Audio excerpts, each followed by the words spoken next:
ito yung aking area, ang aking 36 hectares na lupay na perteka damol sang pags.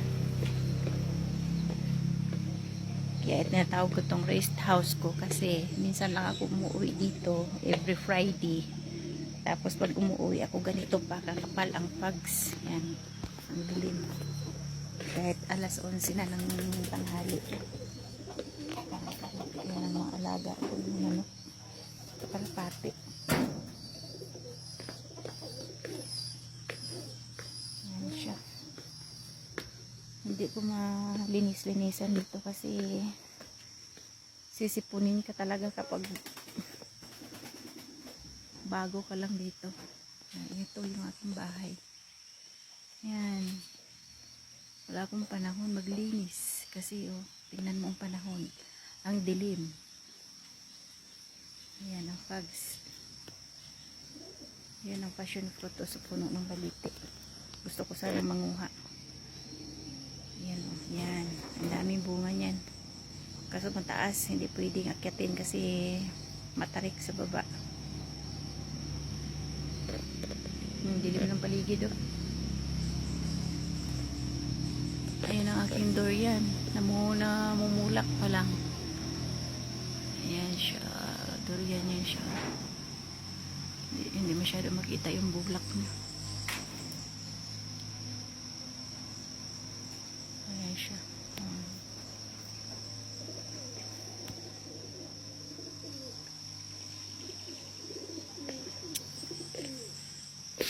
Kaya hindi ka pwede dito magtagal kung mahina ang iyong baga. Kasi yan.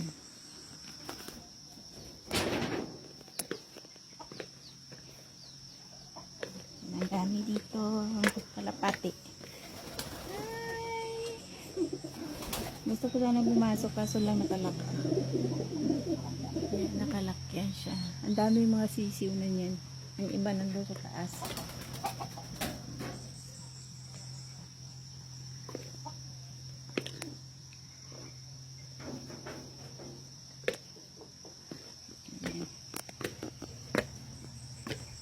Ito yung underground dito. Ang istakan ito ng mga gamit na kalak. Ayan. Ito pa nalinisan. Ay, mahirap. Ayan ang mga pags.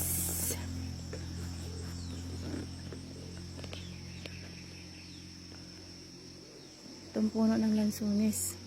Malugbunga pa lang siya kasi nagkidol-kidol na iyang yan, basta may mga bilog-bilog na ang kanyang mga puno at sanga. Ayan, ayan. Lapit ngayon siya mamunga basta ganyan.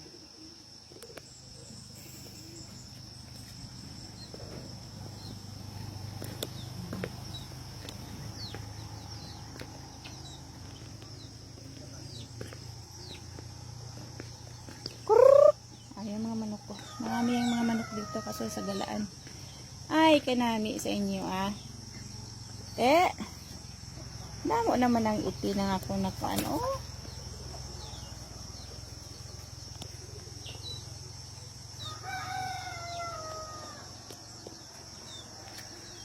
Karon lang ko yaman limpyo. Ay, ginasipon ko.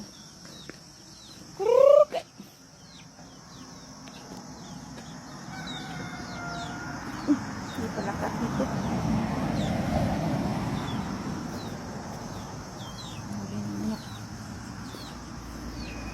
Ito yung akin na sinasabi nilang 1 million ang halaga ng Queen of the Night.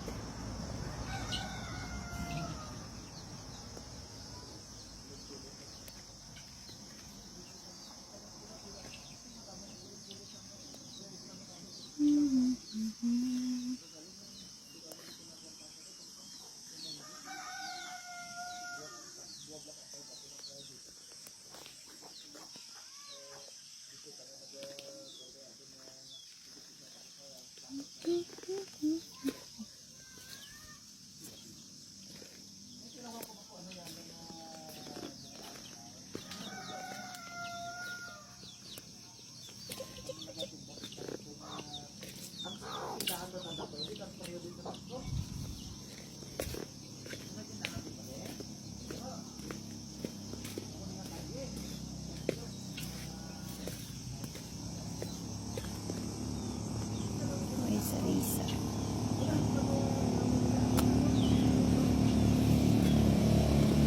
Palaka.